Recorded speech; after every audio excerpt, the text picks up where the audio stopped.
Assalamualaikum warahmatullahi wabarakatuh. Sampurasun. Wilujeng enjing sadayana.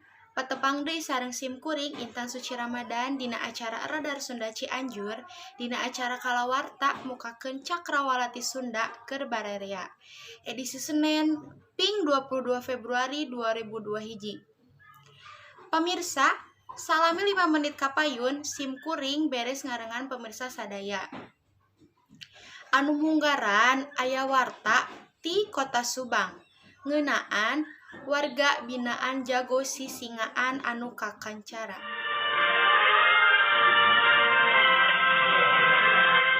Pamirsa, warga binaan di lapas kelas 2A Subang kaparigelan dina mintonkeun seni sisingaan. Eta kaparigelan teh hasil tina latihan di jero lapas. Nu salah sahiji udaganana nyaeta pikeun nyingral riributan di jero lapas. Nu maher milu midang dina seni sisingaan di Subang, horeng lain wae seniman atawa ahli seni tradisional bae. Pangeussi lapas kelas 2A Subang oge tetela maher milu midang dina seni sisingaan. Cara anu dipidangkeun anyar-anyar ieu.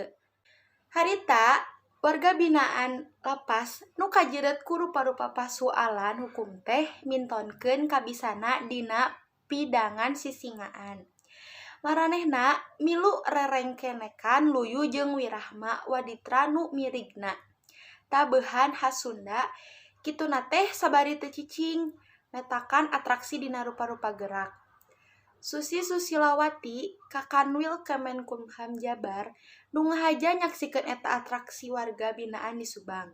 Nyebutkeun, ngarasa leureus mireungeuh warga binaan lapas kelas 2A Subang, mibanda ka maher dina seni Sunda. Nurutkeun Susi, eta hal teh alus pikeun nyinglar riributan di jero lapas. Jeung bisa dijadikeun marga geusan ngarakeutkeun hubungan antara patugas lapas jeung warga binaan. Eta hal oge bakal gede mangpaatna upama warga binaan geus kaluar ti jero lapas.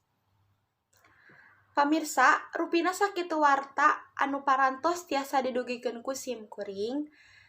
Wassalamualaikum warahmatullahi wabarakatuh. Pamirsa, rupina sakitu warta anu parantos tiasa didugikeun ku simkuring. Wassalamualaikum warahmatullahi wabarakatuh. Hurip Sunda.